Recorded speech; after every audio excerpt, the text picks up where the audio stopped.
وہ دوا لگاؤ، یہ ماترے یوز کرو، ایسا ویسا، بالا اجڑے ہوگی تو فکر شروع ہو جاتی. حالانکہ مختصر وقت کے لیے آدمی دنیا کے اندر آیا ہے، چند سالوں کے بعد آدمی دنیا میں نہیں رہتا، بالا کہاں سے رہتی.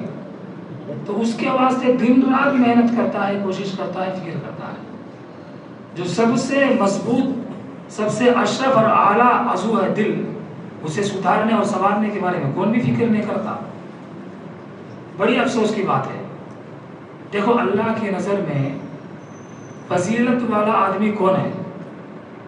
اللہ تعالیٰ قرآن مجید کے اندر ارشاد فرماتے ہیں ان اکرمکم عند اللہ اتقاکم، تم میں سب سے زیادہ عزت والا، مکرم وہ آدمی ہے اللہ کے نزدیک جو تم میں سب سے زیادہ گناہوں سے بچنے والا ہے. دوسری جگہ اللہ تعالیٰ نے ارشاد فرمایا یوم لا ينفع مال ولا بنون، قیامت کے دن آدمی کو نہ اس کا مال کام آئے گا نہ اس کے مرد بچے کام آئے گا. پھر فرمایا الا من اتى الله بقلب سلیم، مگر جو آدمی سورا ہوا دل لے کر آئے. سورا ہوا، سدھرا ہوا دل اگر کوئی آدمی لے کر آتا ہے تو قیامت کے دن یہ چیز اسے کام آئے گی. تو کام آتی سو قیامت میں کوئی سی چیز؟ سورا ہوا دل. ہمیں کیا سوارتے ہیں دن رات بیٹھ کو؟ اسے چکو، باقی پوری چیزوں کو سنوارنے کی کوشش کرتے ہیں. جو چند سالوں کے بعد آدمی کے مرنے کے بعد مٹی کے اندر مل جانے والے چیزیں ہیں ان کے بارے میں آدمی فکر کرتے ہیں. لیکن جو ہمیشہ ہمیشہ باقی رہنے والی چیز ہے، جو قیامت کے کبھی بھی ختم نہیں ہونے والے، آخرت کے اندر کام آنے والی جو چیز ہے، اس کے بارے میں کوئی بھی کیا نہیں کرتے؟ فکر نہیں کرتے.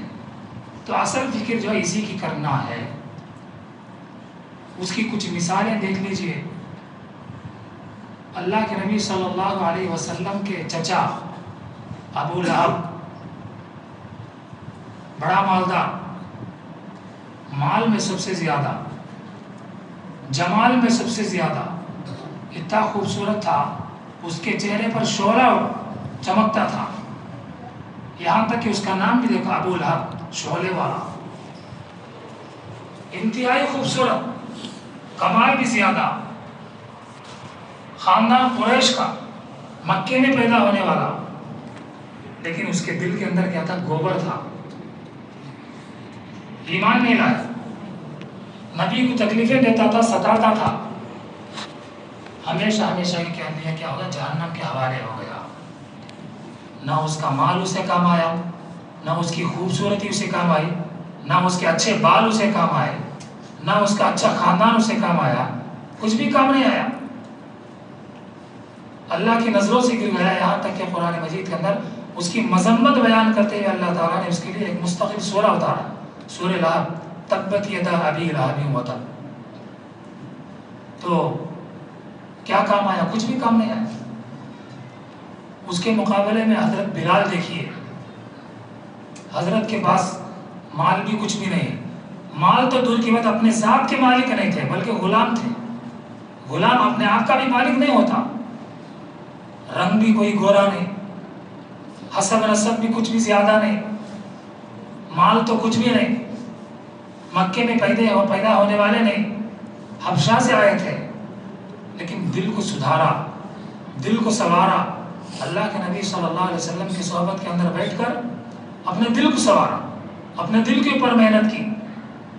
تو دوستو بھائیو، ان کا مقام اتنا بڑھ گیا، اتنا بڑھ گیا، وہ مدینے کے گلیوں میں چلتے ہیں تو اللہ کے نبی صلی اللہ علیہ وسلم فرماتے ہیں ان کے قدموں کی آہٹ میں جنت کے اندر سنتا ہوں.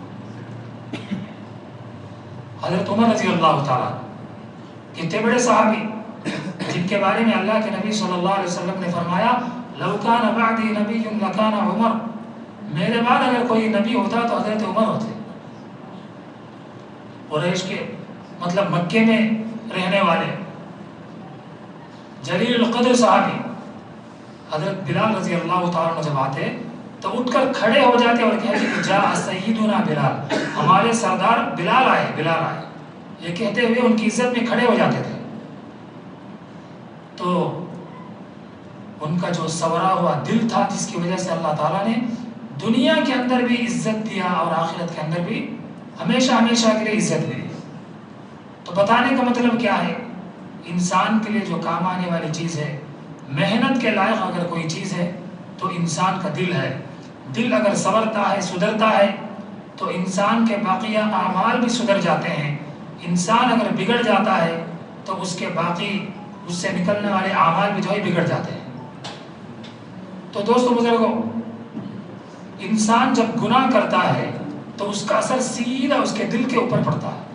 آنکھ سے گناہ کرو، اس کا اثر اس کے دل کے اوپر پڑتا ہے. اس کا اندھیرا، اس کی ظلمت، اس کی نحوست اور اس کی دریدرائی کہا جاتی ہے، سیدھا اس کے دل کے اندر جاتی ہے. تو آدمی گناہ کرتا رہتا، اس کے اوپر کیا ہے، سیاہ دھبے پڑتے رہتے ہیں، یہاں تک کہ پورا دل کیا ہو جاتا، سیاہ ہو جاتا ہے. تو آدمی کو کیا کرنا ہے، اپنے دل کے اوپر محنت کرنا ہے. آج جو ہے سب لوگ روتے ہیں، پریشان ہیں، آدمیاں بدلتے نہیں، معاشرہ بدلتا نہیں، سوسائٹی بدلتے نہیں، دنیا بدلتی نہیں، سب کے سب ایک نمبر کے غریزہ بن جاتے ہیں. تو مختلف قسم کی تنظیمیں محنتیں کرتے ہیں لیکن کوئی فائدہ نہیں. انسانوں کے اوپر محنت کرے تو کوئی فائدہ نہیں ہوتا، بلکہ ان کے دلوں کے اوپر محنت کرنا. اللہ کے نبی صلی اللہ علیہ وسلم کیسے معاشرے کے اندر آئے. عرب کے حالات آپ لوگ جانتے ہیں، ایک سے ایک بڑھ کر خراب ہے. سالوں سال ایک کو جو ہے قتل کر لیتے تھے. مختصر سی مدت میں اللہ کے نبی صلی اللہ علیہ وسلم نے ان کے دلوں پر محنت کیا تو وہ صحابہ بن گئے. تو ہمیں بھی چاہیے کہ کیا ہے، اپنے دلوں کے اوپر محنت کریں، اس کو سدھارنے کی کوشش کریں. آدمی جب گناہوں کو چھوڑ کر اپنے دل کے اوپر محنت کرتا تو اللہ اسے نور بصیرت عطا فرماتے ہیں، بصیرت کا نور عطا فرماتے ہیں. اللہ تعالیٰ قرآن مجید کا ارشاد فرماتے ہیں، یا ایھا الذین آمنوا ان تتقوا اللہ یجعل لکم فرقانا. اگر تقوی اختیار کرتا ہے ایمان والا، گناہوں سے بچ کر زندگی گزارتا ہے، تو اللہ تعالیٰ اسے کیا ہے، ایک نور عطا فرماتے ہیں جس کی وجہ سے وہ حق اور باطل کے اندر فرق معلوم کر لیتا ہے. ایک حدیث کے اندر اللہ کے نبی صلی اللہ علیہ وسلم نے ارشاد فرمایا، سنن ترمذی کی روایت ہے، حضرت ابو سعید خدری رضی اللہ تعالیٰ عنہ فرماتے ہیں، اللہ کے نبی صلی اللہ علیہ وسلم نے فرمایا، اتقوا فراست المؤمن، مومن کی فراست سے بچو، فإنه ينظر بنور اللہ، اس لیے کہ وہ اللہ کے نور سے دیکھتا ہے. تو یہ چیز کب حاصل ہوتی؟ جب آدمی گناہوں سے بچتا ہے، اپنے دل کے اوپر محنت کرتا ہے، اس کو سنوارنے اور سدھارنے کی کوشش کرتا ہے، تو اللہ نور بصیرت عطا فرماتے ہیں. نور بصیرت کا تو کیا، نور بصیرت مطلب آدمی کو وہ چیزیں معلوم ہو جاتی ہیں جو عام انسانوں کو معلوم نہیں ہوتی. ایک آدمی آیا، انہیں نماز پڑھا یا نہیں پڑھا معلوم ہو جاتا، کیا کیا غلیظ کام کر آیا معلوم ہو جاتا، اپنے نگاہوں سے کیا کتنے لوگوں کو بائکوں کو دیکھ کر آیا ہے وہ بھی معلوم ہو جاتا، دل میں کیا کیا سوچ رہا ہے وہ بھی معلوم ہو جاتا. تو کتنی بڑی چیز اللہ تعالیٰ ارشاد عطا فرماتے ہیں گناہوں سے بچنے کی وجہ سے. کتابوں کے اندر ایک واقعہ لکھا ہے، قاسم نانوتوی رحمۃ اللہ علیہ، دارالعلوم دیوبند کے بانی. تو کچھ لوگ جو اہل سنت والجماعت سے ہٹے ہوئے کچھ لوگ تھے، وہ لوگ کیا کرتے تھے، اپنے مسلک کو زبردستی دوسروں پر تھوپنے کی کوشش کرتے تھے. وہاں کے کچھ لوگ جو ہے پریشان ہو کر حضرت کے پاس آئے کہ حضرت ایسا ایسا چل رہا ہے، آپ مہینے میں ایک بار آپ کو بیان کرو، ذرا لوگوں کو سمجھاؤ تاکہ ان کے عقیدے برقرار رہے، ان کا مسلک برقرار رہے. تو حضرت کیا کرے، ٹھیک ہے میں آتا ہوں. تو آ کر حضرت بیان کرنے لگے. حضرت کا دل سنورا ہوا تھا، علم میں اعلیٰ، تقوی میں اعلیٰ، اور عمل میں، اخلاص میں، ہر چیز میں اعلیٰ. جب بولتے تھے تو بات دل کے اوپر اثر کر جاتی تھی، لوگوں کے دل بدل جاتے تھے.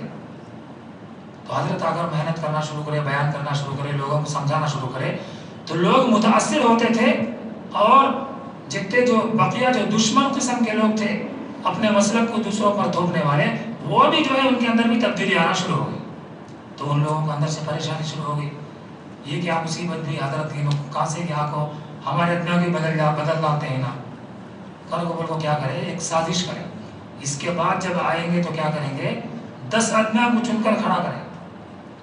وہ حضرت آتے ہی کیا کہ بیچا میں اٹھ کو پوچھنا شروع کرو، انہوں ایسا بیان ہی نہیں کرنا، ایسا کرو بول کو اندر بات کر لے کو 10 آدمیوں کو لگا بٹھا ڈالے.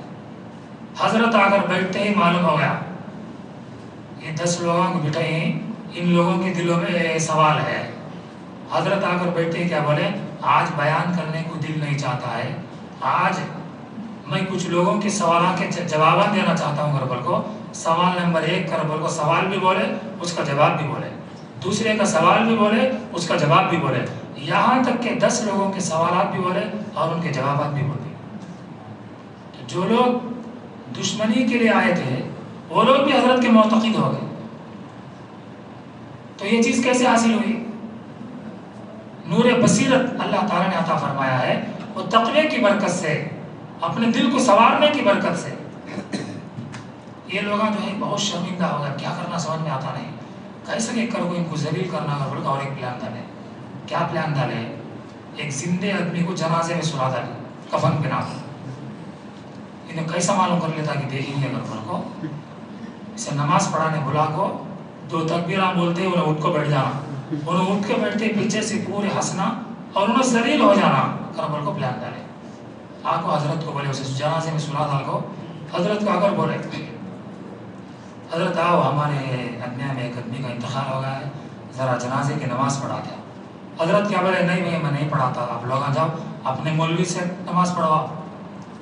انہوں بولے نہیں آپ ہی جانا، بہت اصرار کرے، نہیں بھائی میں نہیں آتا، میں آیا تو تمہارا نقصان ہو جاتا۔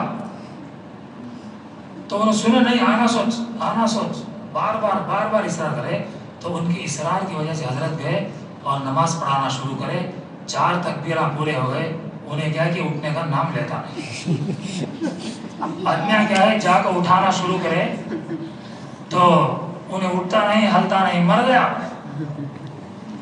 تو حضرت جاتے جاتے بولے، قاسم جس آدمی کی نماز جنازہ پڑھا دیتا ہے وہ قیامت سے پہلے نہیں اٹھے گا۔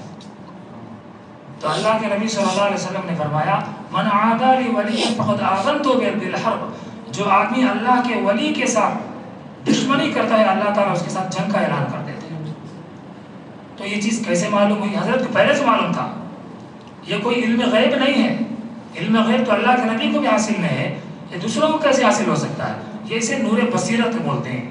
یہ چیز مجھے اور آپ کو بھی حاصل ہو سکتی ہے اگر تقوی کی زندگی گزاریں گے، گناہوں کو چھوڑ کر زندگی گزاریں گے، اپنے دل کو سدھاریں گے اور سنواریں گے۔ آج بھی اللہ تعالیٰ نور بصیرت دینے کے لیے بالکل تیار ہیں۔ ہمیں کیا کرتے ہیں؟ نیند اٹھے جب سے گناہ کرتے رہتے ہیں۔ اللہ والے بھی عبادت کرتے ہیں، ان کا نور، اس کا عبادت کا نور ان کے دل کے اندر محسوس ہوتا۔ عبادت ہم بھی کرتے ہیں لیکن اس کا نور ہمارے دلوں کے اندر محسوس نہیں ہوتا۔ کئی کو سوراخ ہیں گناہوں کے، آنکھوں کا سوراخ ہے، کانوں کا سوراخ ہے، زبان کا سوراخ ہے، وہ نور پورا باہر چل جاتا، تو ظلمت ہی ظلمت باقی رہتی۔ تو آدمی جب گناہ کرتا ہے تو اس کی وجہ سے آدمی کا دل کیا ہے؟ سخت ہو جاتا۔ 4 چیزیں بتائیں۔ سب سے پہلی چیز کیا ہے؟ آدمی کا دل کیا ہو جاتا؟ اندھا ہو جاتا۔ قرآن مجید کے اندر اللہ تعالیٰ نے ارشاد فرمایا، فَإِنَّهَا لَا تَعْمَى الْأَبْصَارُ وَلَكِنْ تَعْمَى الْقُلُوبُ الَّتِي فِي الصُّدُورِ۔ ان کے آنکھ اندھے نہیں ہوئے بلکہ ان کے دل اندھے ہو گئے جو ان کے سینوں کے اندر ہے۔ اور دوسری چیز، ایسا گناہ کرتا رہا، اس کا دل کیا ہوتا؟ سخت ہو جاتا، پتھر سے زیادہ سخت ہو جاتا۔ تیسری چیز، دل زنگ آلود ہو جاتا، زنگ لگ جاتا اسے۔ جب دل کو زنگ لگ جاتا تو نیک اعمال کی لذت اس سے آدمی محروم ہو جاتا، نیک اعمال کی لذت اسے محسوس نہیں ہوتی۔ کیا کہ نماز ہم پڑھتے ہیں کہ تو پڑھتے ہیں، ذکر کرتے ہیں کہ تو کرتے ہیں، تسبیح پھرے سے پھرے، کیا بیچ مزہ نہیں آتا آدمی۔ یہ اس بات کی علامت ہے کہ اس کے دل کو زنگ لگ گیا ہے۔ ان هذه القلوب تصدع كما يصدع الحديد اذا اصابه الماء۔ لوگوں کے دلوں کو بھی زنگ لگ جاتا ہے جیسا کہ لوہے کو زنگ لگ جاتا ہے جب اسے پانی پہنچتا ہے۔ اور چوتھی چیز فرمایا کہ آدمی کے دل کے اوپر اللہ تعالیٰ مہر لگا دیتے ہیں۔ آدمی کے دل کے اوپر مہر پڑ گئی کرو بولے تو اب اسے کوئی سی حق بات بھی اسے سمجھ میں نہیں آتی، اس کے دل کے اندر اترتے ہیں۔ کتنے بھی بیانہ کرو، کیا تو بھی کرو، انہیں کیا ہے کیسا آتا کہ ویسا چٹ کو جاتا، اسے 5 پیسہ کا فائدہ نہیں ہوتا۔ یہ ساری چیزیں جانا ہے۔ آدمی اپنے دل کو سدھارنا کا تو کیا کرنا، گناہوں سے بچنا کا تو کیا کرنا، اس کے لیے ہمارے بزرگان دین کیا فرماتے ہیں کہ آدمی اپنے آپ کو اللہ والوں کے حوالے کرے، کسی بزرگ سے جس سے مناسبت ہو اس سے اپنا اصلاحی تعلق رکھے، اس کی نگرانی میں آدمی ذکر کرنا شروع کرے، زبانی ذکر کرے اور دل سے ذکر کرے، مراقبہ کرے۔ یہ چیزیں آدمی اگر کرتا ہے تو اس کا دل دھیرے دھیرے دھیرے دھیرے منور ہونا شروع ہو جاتا ہے، اس کا دل سدھرنا اور سنورنا شروع ہو جاتا ہے۔ جب آدمی کا دل سدھرتا ہے اور سنورتا ہے، آدمی کی زندگی بدل جاتی ہے، اس کی دنیا بھی سنور جاتی ہے اور اس کی آخرت بھی کیا ہے، سنور جاتی ہے۔ بہرحال اللہ تعالیٰ سے دعا ہے کہ اللہ تعالیٰ ہمیں کہنے سننے سے زیادہ عمل کرنے کی توفیق عطا فرمائے۔ آمین و آخر دعوانا الحمدللہ رب العالمین۔